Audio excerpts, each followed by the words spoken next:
your First Lady, and I am so thrilled to be here with you on such a historic day for our country, a day when we affirmed the principle first set down more than 2 centuries ago by a wise Virginian, that every one of us is created equal.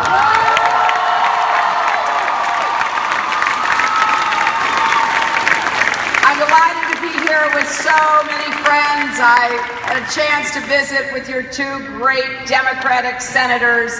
Both Senator Warner and Senator Kaine are doing such an extraordinary job in the Senate representing you. And of course, for me, it's a special treat to be here with the tremendous, unbelievable, beyond description. I'm running out of superlatives. Governor who has been a friend and a colleague to me. You know, they say Virginia is for lovers. Well, I'm not sure anyone loves this Commonwealth and all of you more than Terry McAuliffe. He may have the biggest heart and the most open mind of anyone you'll ever meet, except, of course, for your First Lady. There are not many people who can leave Terry speechless, but Dorothy does it every time she walks into the room.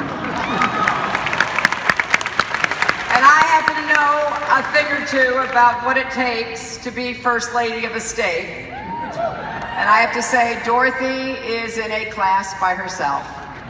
Now, we've always known Terry could talk the talk, but as governor, he's proving every day he can also walk the walk.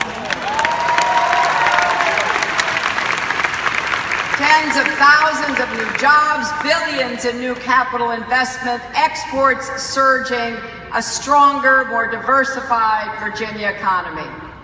That's what your Democratic governor, Terry McAuliffe, is delivering. And he's my kind of leader, a pragmatic progressive.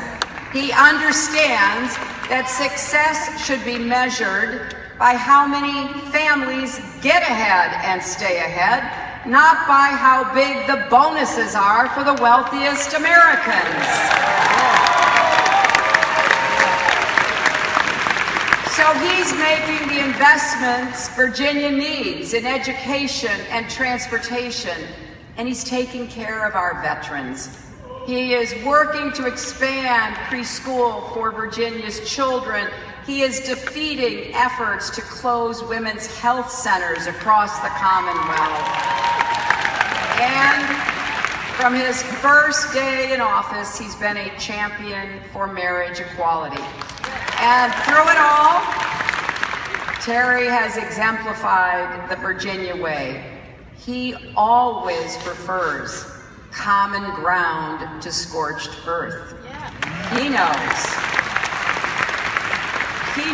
that we Americans may differ, bicker, stumble, and fall, but we are at our best when we pick each other up, when we have each other's back. Today was one of those days when we're reminded that, like any family, our American family is strongest when we cherish what unites us and fight back against those who would divide us. It was an emotional roller coaster of a day. This morning, love triumphed in the highest court in our land.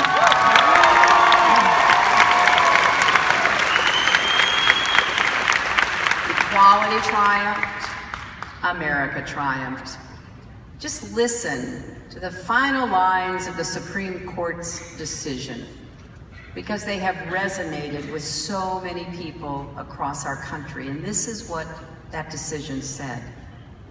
No union is more profound than marriage, for it embodies the highest ideals of love, fidelity, devotion, sacrifice, and family. Two people become something greater than once they were, a love that may endure even past death.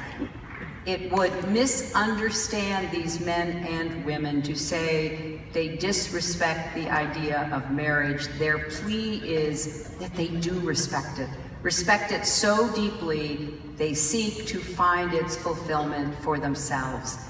Their hope is not to be condemned to live in loneliness, excluded from one of civilization's oldest institutions. They ask for equal dignity in the eyes of the law, and the Constitution grants them that right. And to that I say, amen. Thank you.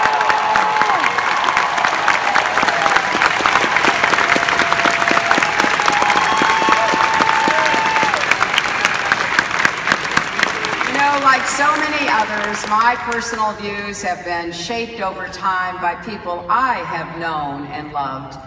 As a mother, and now a grandmother, I remember the joy and pride I felt watching my daughter marry the love of her life. How could we deny that opportunity to anyone's son or daughter solely on the basis of who they are and who they love? Today's decision confirms we've been working toward equality as a nation, step by step, case by case, court by court, and that equality has been right there in the Constitution all along. There's something quite remarkable about that. Like the case here in Virginia that struck down bans on interracial marriage 48 years ago.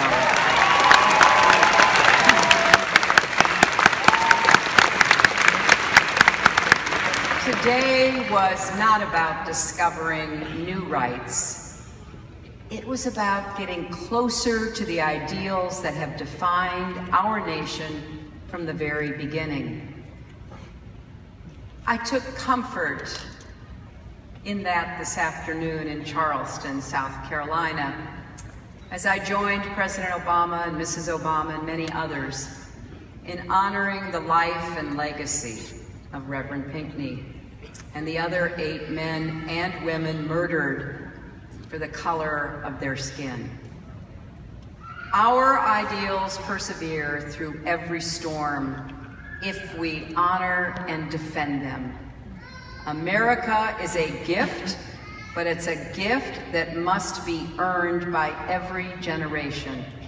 And make no mistake, there are always forces pushing in the opposite direction to deny rights rather than defend or expand them, to constrict the circle of opportunity and equality rather than expand it, to lash out in hate and fear rather than embrace in love and hope. Now, I know it's tempting to dismiss a terrible tragedy like Charleston as an isolated incident, to believe that in today's America, bigotry is largely behind us. But despite our best efforts and our highest hopes, America's long struggle with racism is far from finished. And let's be honest, despite today's ruling, our struggle to end LGBT discrimination is also far from finished.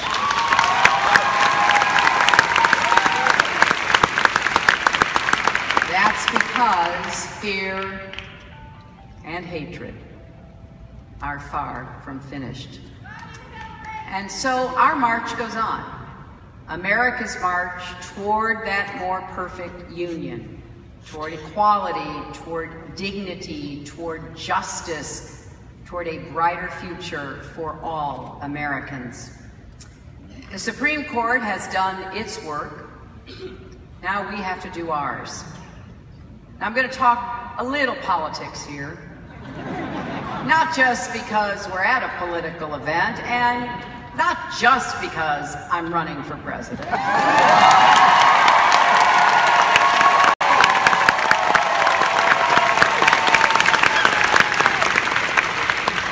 But because politics is about the choices we make. The choices we make, not only about our leaders, but about how we govern ourselves. Over the past weeks, we've seen many moving displays of leadership that have really exemplified our country at our best. The president stirred us with his words, both before and especially today, as he spoke at the funeral. Governors like Nikki Haley and Terry McAuliffe made us proud by removing the Confederate flag from state houses and license plates.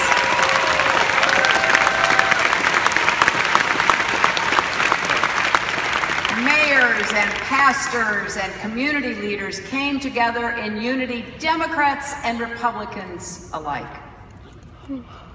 But we also saw the opposite from too many, even including many of the Republican candidates for president, who seemed determined to lead us right back into the past. This morning, they all decried the Supreme Court's ruling upholding marriage equality. We even heard them call for a constitutional amendment to strip away the right to marry from our gay brothers and sisters, strip away equal dignity in the eyes of the law. Instead of trying to turn back the clock, they should be joining us in saying loudly and clearly, no, no to discrimination once and for all.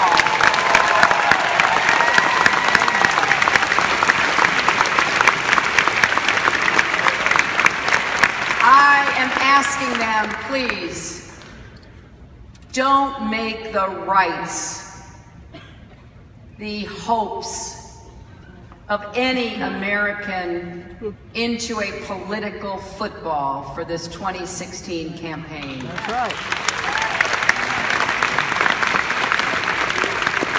LGBT Americans should be free not just to marry, but to live, learn, and work just like everybody else.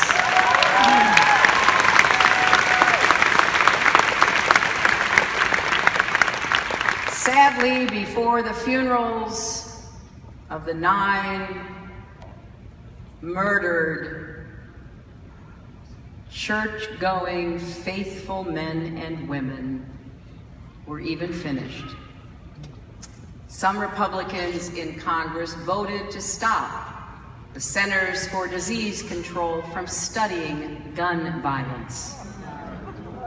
How can you watch massacre after massacre and take that vote?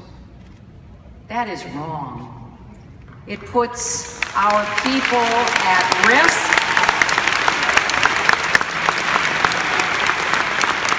And I, for one, am never going to stop fighting for a better, safer, smarter approach to get the gun violence in this country under control.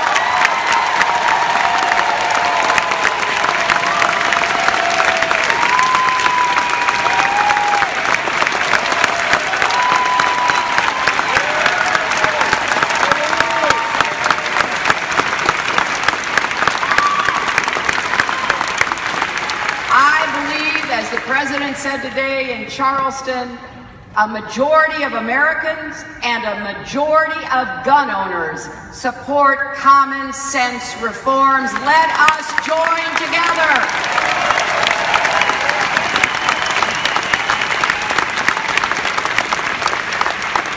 There's so much for us to do. We have a long agenda in front of us, and we need to show respect for one another. We need to call out derogatory language, insults, personal attacks, wherever they occur. There is enough for us to debate. without going there. Recently, a Republican candidate for president described immigrants as drug dealers, rapists, and criminals. Maybe he's never met them. Maybe he's never stopped to ask the millions of people who love this country, work hard, and want nothing more than a chance to build a better life for themselves and their children, what their lives are like.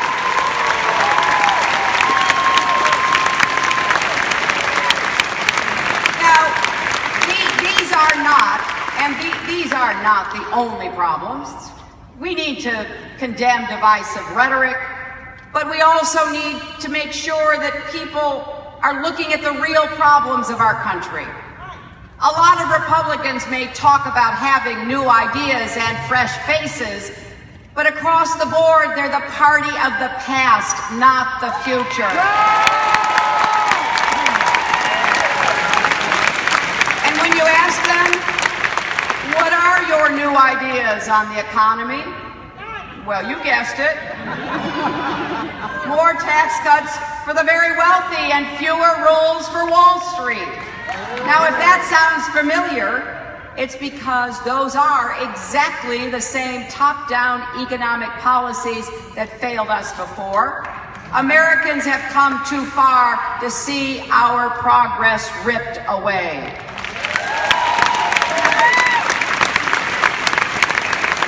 Ask many of these candidates about climate change, one of the defining threats of our time, and they'll say, I'm not a scientist. Well, then why don't they start listening to those who are scientists?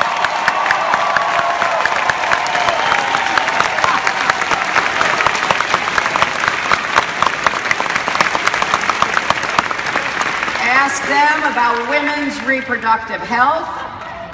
They're likely to talk about defunding Planned Parenthood. Or maybe they'll insist on forcing women to undergo some demeaning and invasive medical procedure, as was attempted right here in Virginia. Well, one thing's for certain. We don't need any more leaders who shame and blame women rather than respect our right to make our own reproductive health decisions.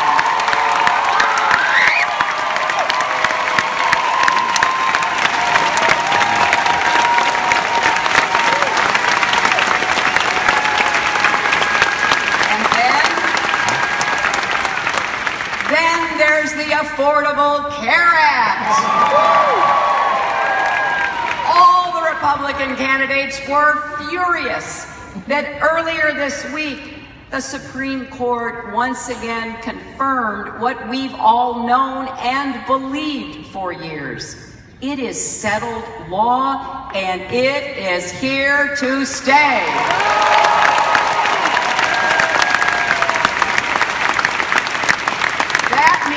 Health insurance for 16 million Americans and more than 335,000 Virginians is here to stay. That means millions of young people are able to stay on their parents' plans. It means hundreds of billions of dollars in budget savings are here to stay. And yes, you heard that right, because contrary to all the fear-mongering, this law, the Affordable Care Act, does not grow the deficit, it shrinks the deficit.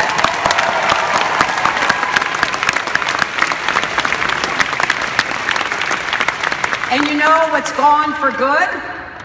Insurance companies discriminating against people with pre-existing conditions, or charging women more for the same coverage. Now, the Republicans have already forced more than 50 votes in Congress to repeal or dismantle this law, all without offering a viable alternative. Yet even after 2 Supreme Court verdicts and a presidential election, they're still fighting to take us backwards. I think we can sum up the message from the court and the American people in just 2 words: move on.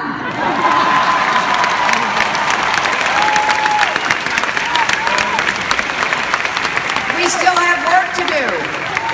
There's more to do to protect patients from high drug costs and insurance company abuses, to simplify and streamline, to ease burdens on small businesses, to lower out-of-pocket costs for families. And Governor McAuliffe is right. It is time, it is past time to expand Medicaid right here in Virginia.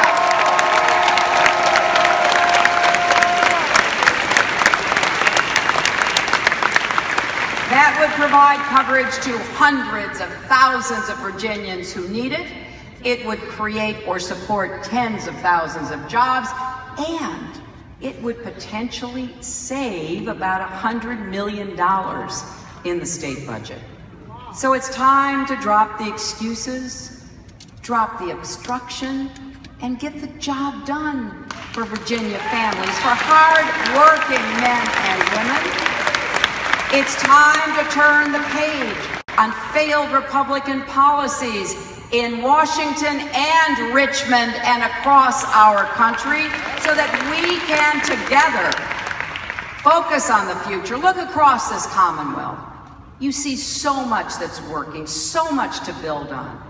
After the worst economic crisis since the Great Depression, Virginians across this Commonwealth are making a new beginning for themselves. And I know what you did. You worked extra shifts. You took second jobs. You postponed those home repairs. You figured out how to make it work. We're standing again, but we all know we're not yet running the way America should. And you see the record profits of corporations and the record pay of some CEOs, but too many paychecks have barely budged. The question is, when does all your hard work pay off? When does your family get ahead? Now. Now. You brought our country back, and it is your time. And you know what? America succeeds when you succeed. I'm running for president to make our economy and our country work for you and for every American.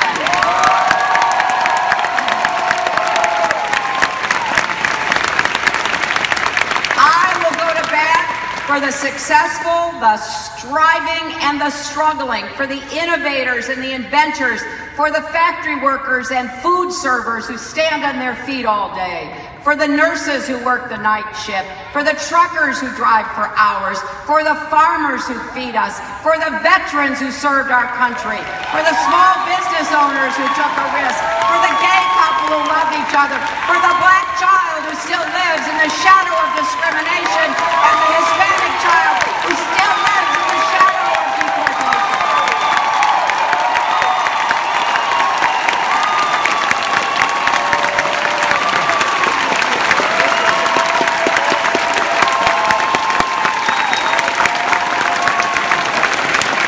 Just as Terry said, I'm on the side for everyone who's ever been knocked down but refused to be knocked out.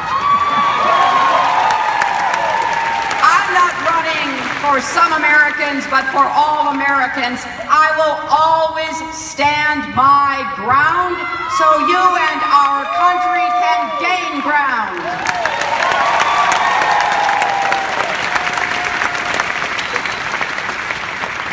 If you'll give me the chance, I will wage and win 4 fights for you, and we'll do it together to build that economy for tomorrow, not yesterday, to strengthen America's families, because when our families are strong, America is strong. To harness all our power, our smarts, and our values to maintain American leadership in the world, and to reform our government and revitalize our democracy so it works for everyday Americans. Now, to win these fights, our next president will have to work with Congress and every other willing partner in our country. I will do just that. I did it before. I worked across the aisle. It's not going to be easy. I know as well as anyone how hard this job really is. I have seen it up close and personal.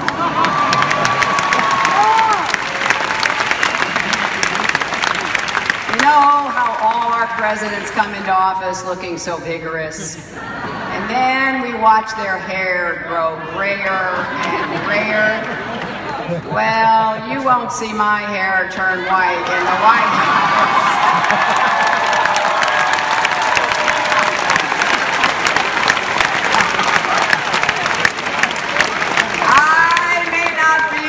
Youngest candidate in this race, but with your help, I will be the youngest woman president in the history.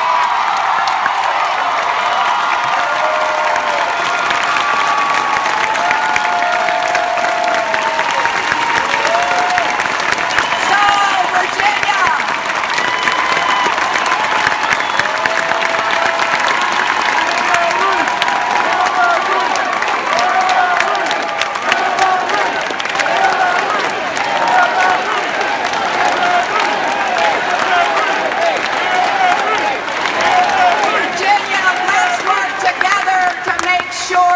beloved Commonwealth is blue, that we have Democrats in the state legislature to work with the governor, and that we do have a Democratic president in the White House.